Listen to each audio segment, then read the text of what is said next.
त्रिशाखा news पढ़िला प्रभाव खबर प्रसारण पर बढ़िला साहाय्यर हाथ। सर्वप्रथमे खबर प्रसारण करिथिला त्रिशाखा न्यूज़।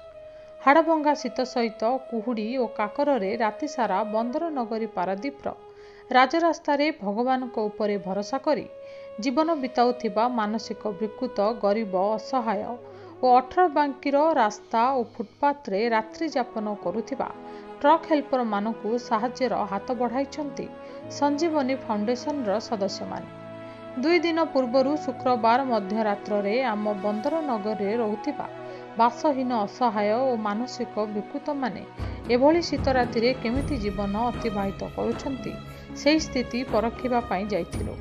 आ समस्त स्थान गुड़िक बुलिबा परे जहा सबु देखिलु निज आखि को विश्वास करि हेउ नथिला। रंगीन आलोकमाला रे झलसी उठुथिबा बंदर नगर रे एमिति भी कोहभरा दृश्य देखिबाकू मिलिबो एते सहजरे विश्वास करिबा कष्ट।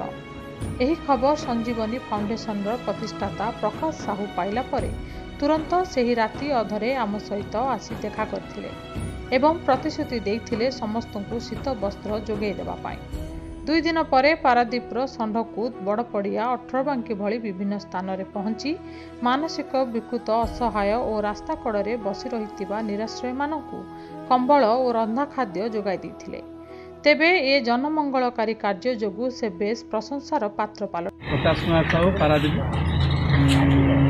गत दिन पूर्व मीडिया भाई मैंने जो प्रसारण करते जो खबर जे राति अधेरे पागल भाई मैंने मानसिक भाई मैंने जो असुविधा थंडार थरुंट ट्रक ड्राइवर हेल्पर हो जो रास्ता कड़े जो मैंने दुखी दरिद्र लोक मैंने थंडार थरुंट आम प्रतिश्रुति थंडार थरिया आम संजीवनी फाउंडेशन निश्चिंत शीतवस्त्र जोगेदेव और खाद्य जोगेदेव।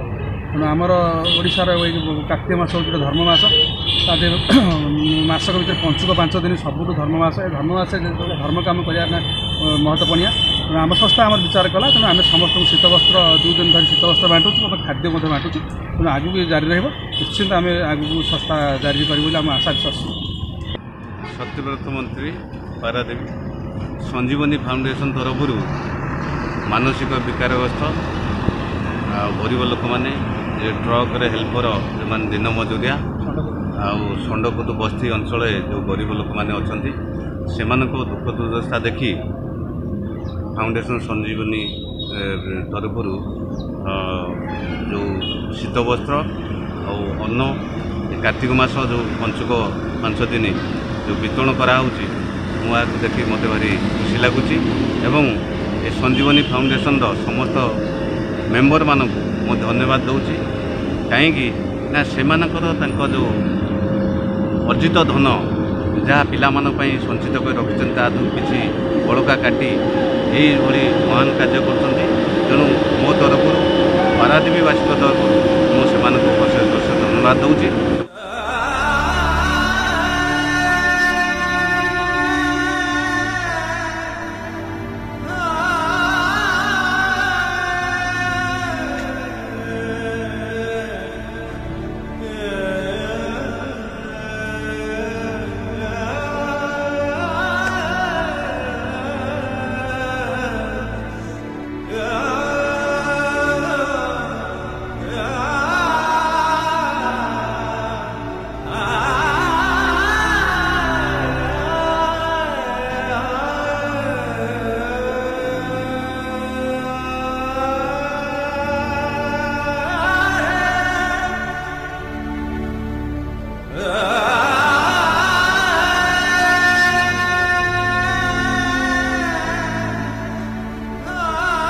Bureau report Trishakha news.